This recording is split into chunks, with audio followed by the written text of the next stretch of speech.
오늘은 폭풍 속에서 마지막 시간으로 내가 택하지 않은 배 바울이라는 제목으로 하나님의 말씀을 전하겠습니다. 오늘 공휴일인데 산으로도 들로도 가지 아니하시고 하나님의 은혜의 바다로 나오신 여러분들 축복할 때 아멘 하시면 복이 임할 줄로 믿습니다. 예수님 믿으십시오. 성령 충만하십시오. 아멘. 우리는 지난 2주 동안에 두 척의 배를 함께 탔었죠. 첫 번째 주에는 요나의 배였습니다.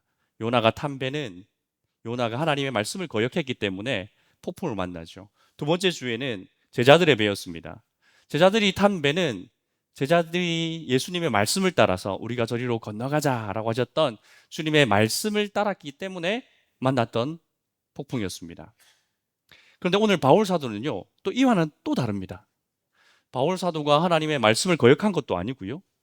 또 예수님께 직접 바울아 저 배에 올라타라 라고 말씀하신 것도 아니었습니다. 물론 이 사건이 하나님의 주권 밖에 있다는 얘기는 아닙니다. 그냥 바울 사도는 그 배에 태워졌습니다. 바울이 이 배에 탄 것은 그의 선택이나 결정이 아니었고요. 그의 상황이었습니다. 당시 바울 사도의 신분은요, 이 죄수였어요. 사도는 예루살렘으로 올라갔는데 그때 유대인들로부터 부당하게 고소를 당합니다. 그렇게 막 송사가 이어지다가 바울 사도가 안 되겠다. 내가 황제에 가서 재판을 받아야겠다라고 호소를 하게 되고 그래서 바울 사도는 지금 로마로 황제 앞으로 압송되는 중이었습니다.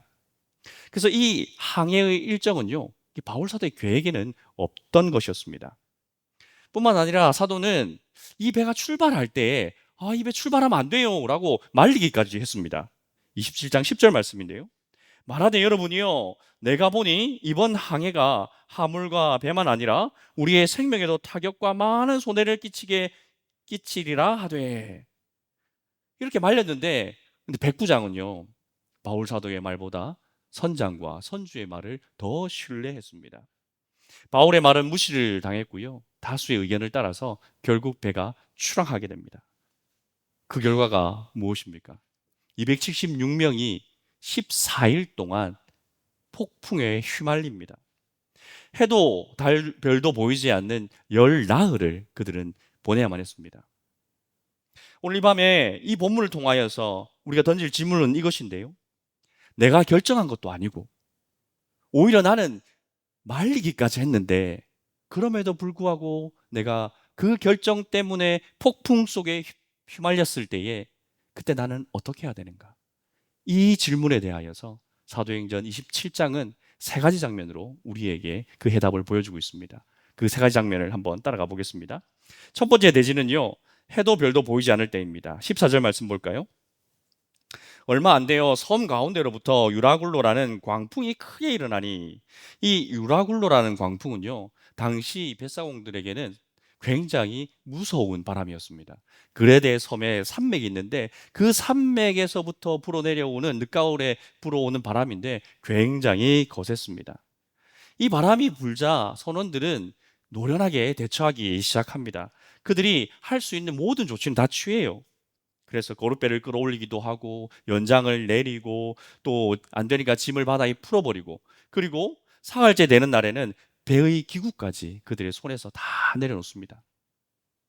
그러니까 그들이 할 수 있는 것은 다 했던 것이죠. 하지만 폭풍을 이길 수가 없었습니다.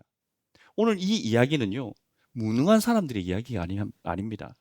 유능한 사람들이 자신의 유능함을 완전히 다 쏟아부었음에도 불구하고 이길 수 없는 폭풍의 이야기입니다. 마침내 20절에 오게 되면 아주 무서운 문장이 하나 나옵니다. 20절 말씀 볼까요? 여러 날 동안 해도 별도 보이지 아니하고 큰 풍랑이 그대로 있음에 구원의 여망마저 없어졌더라. 고대 항해자들이 방향을 잡기 위해 사용했던 도구는 해와 별이었습니다.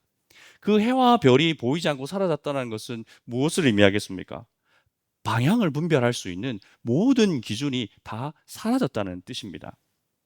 그런데 자신의 뜻이 아니라 구속되어서 억지로 배에 태워졌던 한 사람, 그 항해를 말렸던 바울 사도는 조금 달랐습니다. 25절 말씀 볼까요? 그러므로 여러분이요, 안심하라. 나는 내게 말씀하신 그대로 되리라고 하나님을 믿노라. 바울이 이렇게 고백하는데요. 바울이 이렇게 고백할 때 날씨가 좋아졌습니까? 아닙니다. 폭풍은 계속해서 불고 있었습니다. 배는 부서질 듯이 계속해서 흔들리고 있었습니다. 환경은 여전히 최악이었어요. 하지만 바울 사도는 그 환경이 지울 수 없는 한 가지를 붙들고 있었습니다. 무엇이냐면 바로 하나님의 말씀입니다. 해와 별도 보이지 않아서 그 자연의 나침반이 사라진 그 순간에도 바울의 영혼에는요, 말씀하신 그대로 되리라 라고 하시는 그 하나님을 향한 강력한 신뢰가 그의 마음 가운데, 그의 영혼 가운데 이정표로 서 있었습니다. 여러분, 성도의 확신은요, 날씨에 기인하지 않습니다. 우리는 날씨가 조금 좋아지면 아주 기뻐합니다. 안심을 하죠. 그런데 구름이 조금만 끼면 어떻습니까? 금방 불안해합니다.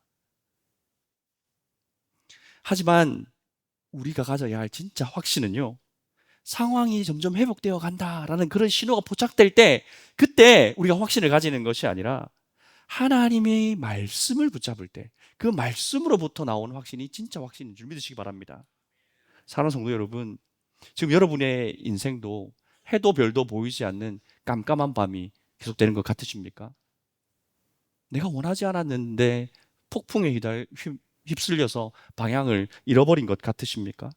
그렇다면 지금 이 시간은요, 상황이라는 나침반은 버리시고요, 말씀이라는 닻을 내려야 할 때입니다.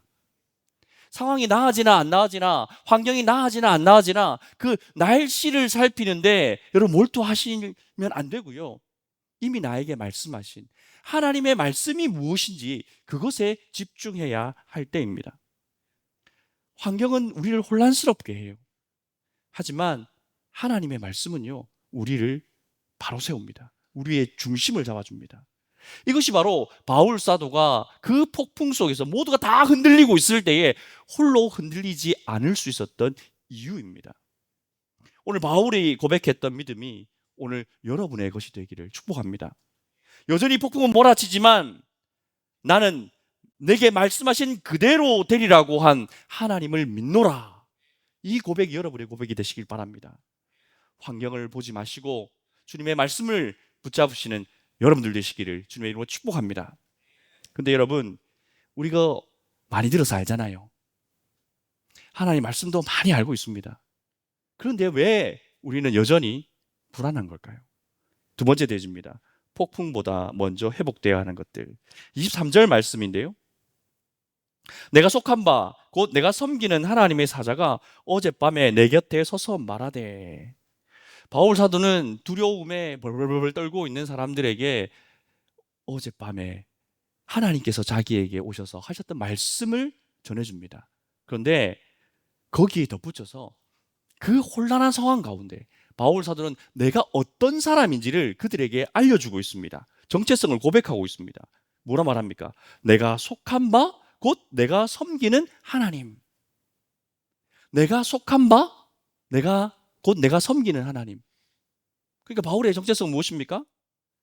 나는 하나님께 속한 사람이고 하나님을 섬기는 사람이다 라는 뜻이죠. 여러분, 이 짧은 고백 안에요, 성도가 폭풍을 이길 수 있는 비밀이 숨겨져 있습니다. 내가 속한 바, 곧 내가 섬기는 하나님. 두 개의 표현이 겹쳐져 있는데요, 첫 번째는 속한입니다. 속한은 소속을 말하잖아요. 내가 누구의 사람인가? 내가 누구의 사람인가?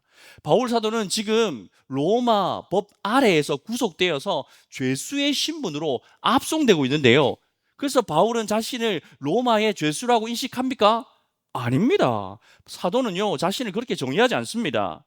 자신을 로마법 아래에서 구속되어져 있는 황제에게 속한 죄인이 아니라 하나님께 속한 가이사 앞에 서야 할 사람으로 자신을 인식하고 있습니다. 두 번째, 섬기는 사명을 말하는 것이죠. 나는 무엇을 위해 사는가? 나는 무엇을 위해 사는가라는 질문입니다. 자기 소속을 아는 사람은 내가 무엇을 위해 사는 사람인지도 당연히 알게 되죠. 바울은 죄수로 로마로 끌려가고 있지만 그러나 자신이 해야 할 일은 그렇게 가가지고 나의 억울함을 호소해가지고 내가 무죄를 받아내는 것이, 그것이 바울 사도의 목적이 아니라 내가 로마로 가서 황제 앞에 서서 복음을 전하는 것, 로마의 복음을 전하는 것, 그런 사명을 가진 사람으로 자신을 인식하고 있습니다. 그럼 지금 바울의 처지를 한번 보십시오. 지금 바울이 지금 이런 걸 고백할 그런 상황이 아니잖아요. 지금 그는 죄수의 신분으로 붙잡혀 있습니다. 그가 서 있는 위치를 한번 보십시오. 폭풍이 몰아치는 바다 한가운데에서 언제 부셔져도 언제 깨져도 이상할 것이 하나도 없는 그 배 위에 있는 사람이지 않습니까? 세상의 눈으로 보면 그의 인생은 망한 인생이에요. 실패한 인생입니다.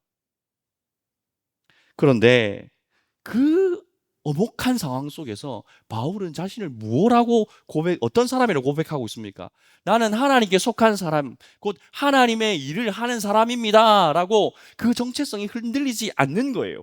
그래서 성도 여러분, 폭풍은요, 우리의 정체성을 지워버리는 존재가 아니라 내가 누구인지, 나의 정체성을 더 선명하게 드러내는 도구로 하나님께서 사용하십니다. 날씨가 좋을 때는요, 우리가 다른데 마음을 빼앗기잖아요. 내가 하나님에 속했다는 것과 하나님의 일을 맡았다는 그 사실을, 그 사명을 잊어버릴 때가 많습니다. 날씨가 좋을 때는 통장 잔고에, 주식 계좌에 마음을 빼앗깁니다. 자식들의 성적에 마음을 빼앗깁니다. 내 취미와 여가 활동에 내 마음을 빼앗깁니다.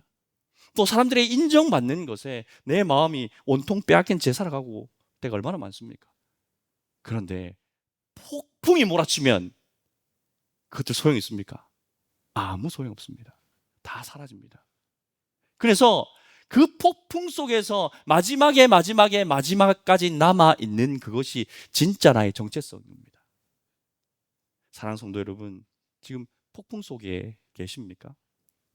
그렇다면 그것은 하나님께서 우리에게 이런 질문을 던지시는 시간일 수도 있습니다. 사랑하는 성도야, 너는 누구에게 속한 사람이니? 사랑하는 성도야, 너는 무엇을 하는 사람이니? 라고 하나님께서 물으시는 시간일 수도 있습니다. 폭풍이 여러분을 위협할 수는 있을지라도 그러나 폭풍이 여러분을 정의하지는 못합니다. 상황이 여러분을 흔들어 놓을 수는 있는데요, 그러나 상황이 여러분의 소속을 바꾸지는 못합니다. 상황이나 남이 한 결정이나 폭풍이 여러분을 규정하도록 버려두지 마십시오. 여러분이 내가 어떤 사람인지를 규정할 수 있는 분은 한 분뿐입니다. 오직 내가 속해인, 내가 섬기는 그 유일하신 하나님 한 분뿐이라는 것을 잊지 마셔야 합니다. 그래서 우리가 폭풍 속에서 폭풍을 만났을 때 가장 먼저 회복되어야 할 것은 날씨가 맑아지는 것이나 배의 상태가 회복하는 것이 아니라 내가 누구인지를 아는 그 정체성을 회복하는 것이 가장 먼저 일어나야 하는 일인 것입니다. 바울 사도가 그 긴 폭풍을 견뎌낼 수 있었던 이유, 모든 사람이 다 절망하고 있었지만 바울 사도만은 절망하지 않을 수 있었던 그 이유가 무엇입니까? 그날 밤에 자기 곁에 서셨던 그 하나님과 내가 누구에게 속했는지, 내가 무엇을 위해 사는 사람인지를 아는 그 확실한 정체성이 있었기 때문에 그 폭풍 속에서도 그는 흔들리지 않을 수 있었던 것입니다. 그러니 여러분도 하나님께 속한 사람이요, 곧 하나님을 섬기는 사람이라는 이 정체성을 잊지 마시기 바랍니다. 그리고 이 진리가 그 폭풍 속에서 여러분의 인생의 든든한 닻이 될 것입니다. 그 닻이 내려진 사람은 절대로 떠내려가지 않습니다. 폭풍 속에서도 이 하나님이 주시는 정체성을 붙들고 살아가시는 여러분들 되시기를 주님의 이름으로 축원드립니다. 이렇게 내가 누구인지, 또 무엇을 하는 사람인지, 무엇을 해야 되는 사람인지 이런 정체성이 회복되고 나면 그때 비로소 다른 사람들이 보이기 시작합니다. 세 번째 대지입니다. 부서진 배 살아난 사람들. 우리 24절 말씀 같이 한번 읽어볼까요? 바울아, 두려워하지 말라. 내가 가이사 앞에 서야 하겠고 또 하나님께서 너와 함께 항해하는 자들을 다 내게 주셨다 하였느니라. 너와 함께 항해하는 자들을 다 내게 주셨다라고 하나님께서 말씀하고 있습니다. 근데 여러분, 지금 바울 사도와 같이 배에 오른 사람들이 어떤 사람들입니까? 바울의 말을 무시했던 백부장과 그의 부하들 아닙니까? 바울의 경고를 덮어버렸던 선장과 선원들 아닙니까? 지금 폭풍 속에서 오들오들 바들바들 떨고 있는 그냥 동료, 죄수들 아닙니까? 바울의 입장에서 보면 그 사람들은 바울이 선택한 사람들 아니에요. 저 사람들이 같이 하고 싶다. 그래서 선택한 사람들이 아닙니다. 오히려 그들은요, 바울을 이 폭풍으로 끌고 들어온 사람들이에요. 그런데 하나님께서는 그들을 전혀 다른 시각으로 보고 계시는 겁니다. 내가 그들을 너에게 주었다라고 하나님께서 말씀하십니다. 바울이 원망해야 마땅한 사람들, 바울에게 피해를 입힌 사람들, 바울을 억지로 배에 태운 그 사람들을 하나님께서는 바울아, 이 사람들은 내가 너에게 주는 선물이야 라고 말씀하고 있는 것입니다. 사랑하는 성도 여러분, 이것이 폭풍 속에서 하나님께서 우리의 시각을 바꾸시는 방법입니다. 내가 원치 않은 사람들, 나에게 고통을 가져왔던 사람들, 내가 저 사람이랑은 진짜 같이 갔지 말아야겠다, 안 왔으면 좋겠다, 피하고 싶었던 그 사람들, 여러분 그 사람들 생각하면 마음속에서 미움도 올라오고 분노도 올라오고 짜증도 막 올라오지 않습니까? 그런데 하나님은 바로 그 지점에서 우리의 시선을 바꾸십니다. 내가 피하고 싶었던 그 사람들을 이제는 내가 살려야 할 사람으로 하나님께서 바꾸어 주십니다. 하나님께서 이 말씀을 통하여서 이제 바울 사도는 이 배에 억지로 태워져 가지고 폭풍을 만난 이 폭풍의 피해자가 아니라 이제 이 폭풍 속에서 모든 사람들을 살리는 사람으로 하나님께서 완전히 바꾸셨습니다. 그래서 바울은 더 이상 하나님 내가 왜 이 배에 올라타야 했습니까? 라고 묻는 사람이 아니라 하나님, 이 폭풍 속에서 내가 선택하지도 않고 내가 결정하지도 않고 내가 바라지도 않았던 이 배에 억지로 태워진 이 배에서 내가 할 일은 무엇입니까? 를 묻는 사람으로 바뀐 것입니다. 14일째 되는 날이었습니다. 모두가 굶주리고 지쳐 있을 때였습니다. 35절, 36절 말씀 우리 같이 한번 읽어봅시다. 시작. 떡을 가져다가 모든 사람 앞에서 하나님께 축사하고 떼어 먹기를 시작하며 그들도 다 안심하고 받아 먹으니 폭풍이 아직 끝나지 않았어요. 배는 여전히 심하게 흔들리고 있습니다. 그런데 바울 사도가 떡을 들고 하나님 앞에 감사하고 있습니다. 폭풍 한복판에서, 절망의 한복판에서 바울 사도가 하나님을 향하여서 감사하고 있습니다. 그런데 그 감사가 놀라운 일을 나타나게 합니다. 그 감사가 온 배에 퍼져나갑니다. 그 감사 하나가 온 배에 퍼져서 두려움에 떨고 있는 사람들이 비로소 안심하게 되는 놀라운 역사가 일어났습니다. 여러분, 폭풍 속에서요, 한 사람이 감사를 드릴 때에 그 한 사람의 감사로 말미암아 모든 사람들의 마음이 변화되는 줄 믿으시기 바랍니다. 내가 감사하면 내가 탄 그 배가 바뀌기 시작하는 겁니다. 여러분이 감사하면 여러분의 가정이 변화될 줄 믿으시기 바랍니다. 여러분이 감사하기 시작하면 여러분의 직장이 변화될 줄로 믿으시기 바랍니다.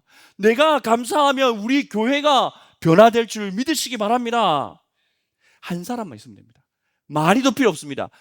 폭풍 속에서 하나님 앞에 감사할 수 있는 그 한 사람만 있으면 하나님께서 그를 통하여서 온 공동체를 변화시키는 사람입니다. 폭풍 속에서도 하나님의 말씀을 붙드는 사람, 나는 하나님께 속한 사람이다, 나는 하나님을 섬기는 사람이다 라는 정체성을 잃어버리지 않는 사람, 그리고 그 자리에서 감사로 서 있는 그 한 사람, 그 한 사람을 통하여서 하나님은 일하십니다. 그리고 모든 사람을 살리십니다. 그렇게 정말 살리시는지 볼까요? 이 이야기 결말이 이렇게 맺어집니다. 27장 44절 말씀입니다. 마침내 사람들이 다 상륙하여 구조되니라. 아멘. 배는 어떻게 되었을까요? 다 깨졌습니다. 짐은요, 다 잃어버렸습니다. 출발할 때 가졌던 계획은요, 다 무너졌습니다. 무엇이 남았습니까? 사람은 살았습니다. 여러분, 276명, 한 사람도 상하지 않고 모든 사람을 하나님께 다 살리셨습니다. 폭풍이 빼앗아가는 것과 하나님이 살리시는 것의 차이가 보이십니까? 폭풍이 지나가고 나면 짐도 잃어버리고 배도 깨지고 내 계획도 다 무산되지만, 그러나 사람은 살아남습니다. 폭풍은 배를 부술 수는 있지만 하나님은 사람을 살리시는 분인 줄 믿으시기 바랍니다. 바울 사도를 통하여서 그 폭풍 속에서 감사하는, 그 폭풍 속에 자기의 정체성을 잃지 않았던 그 한 사람을 통하여서 276명을 하나님께서 살리신 것입니다. 사랑하는 성도 여러분, 이제 우리가 함께 탔던 세척의 배를 다시 한번 돌아보면서요, 이 시리즈를 마무리하려고 합니다. 첫 번째 주 요나 예배였죠.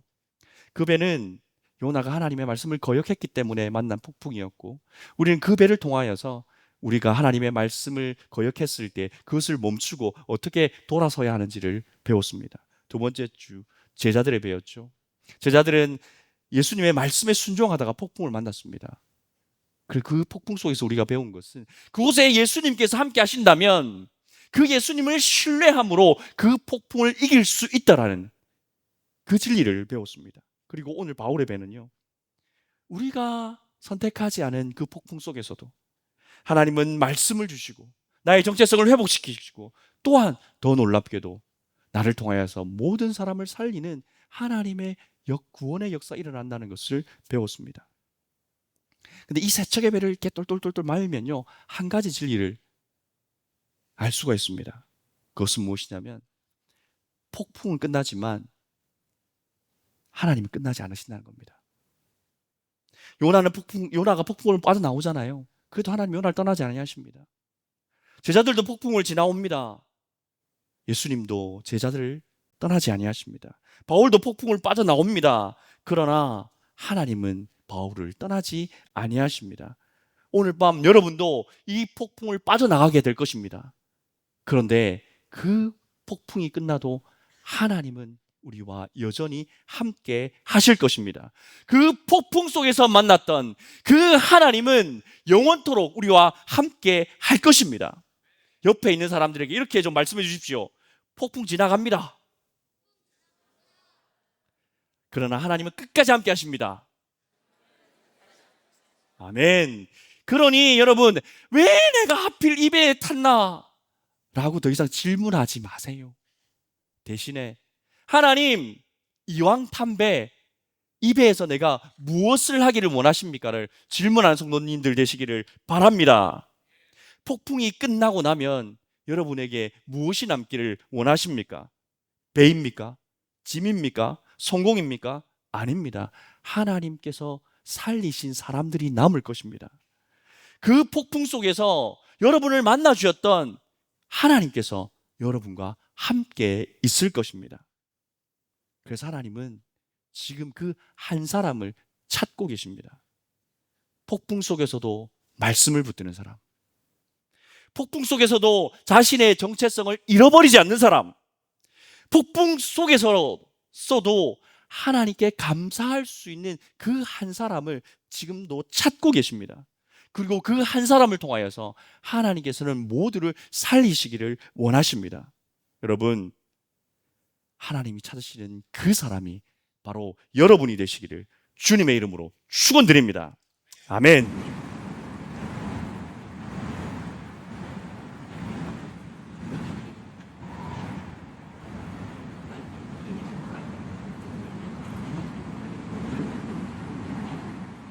여러분, 지금 폭풍 속에 계십니까?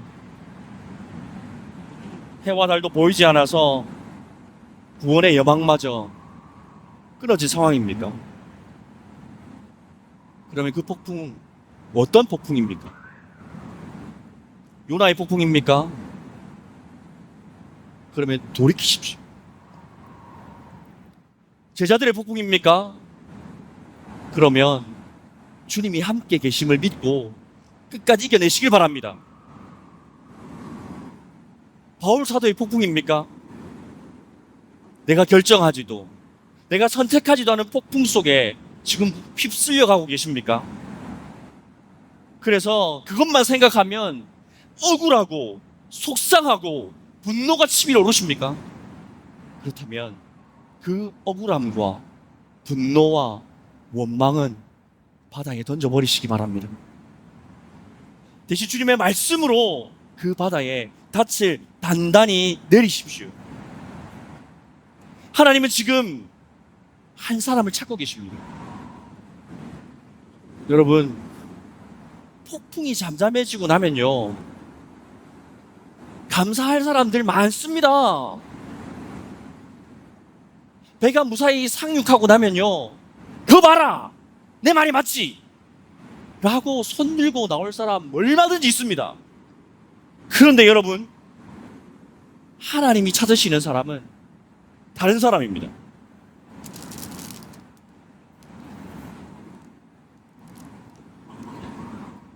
내가 원하지 않은 폭풍 속에 휩쓸렸을 그때라도 하나님 앞에 감사의 빵을 들 수 있는 그 사람, 배가 부서지고 깨어지는 상황 속에서도 하나님의 말씀으로 닻을 내리는 사람, 삶의 여망마저 끊어진 그 칠흑 같은 어두운 밤 속에서도 하나님을 향한 신뢰를 놓지 않는 그 한 사람을 하나님께서는 지금도 찾고 계십니다. 하나님께서는 그 사람을 통하여서 다른 사람들을 살리기 원하십니다. 여러분이 그 사람이 되길 원하십니까? 그렇다면 이 시간 손을 높이 한번 들어보십시오. 하나님께서는 그 사람을 통하여서 우리의 가정을, 우리의 교회를, 이 나라와 이 민족을 살리시기를 원하시는 것입니다. 그러니 여러분, 이 시간 함께 고백합시다. 저를 따라서 고백해 주십시오. 폭풍이 몰아쳐도 감사를 멈추지 않겠습니다. 배가 깨어져도 말씀의 닻을 내리겠습니다. 구원의 요망이 끊어져도 오직 하나님만 신뢰하겠습니다. 하나님, 우리의 가정을 살려주시옵소서. 하나님, 우리 교회를 살려주시옵소서. 하나님, 우리 나라를 살려주시옵소서. 함께 기도하겠습니다. 하나님 아버지, 오늘 바울 사도의 그 뜻하지 않고 원하지 않는 폭풍 속에서 그날 끝까지 하나님을 붙잡았고 하나님의 말씀을 닻을 내렸고 자기가 어떤 사람인지 잊지 않았은 그 바울을 통하여서 그 폭풍 속에서도 하나님께 감사함을 멈추지 않았던 그 바울 사도를 통하여서 276명의 사람들이 다 살아나는 것을 보았습니다. 그리고 하나님께서 그 한 사람을 찾으신다 말씀하셔서 이 시간 저희들 손들고 나아갑니다. 주님, 우리가 여기 있사오니 나를 사용하여 주시옵소서. 예수님의 이름으로 기도하옵나이다. 아멘.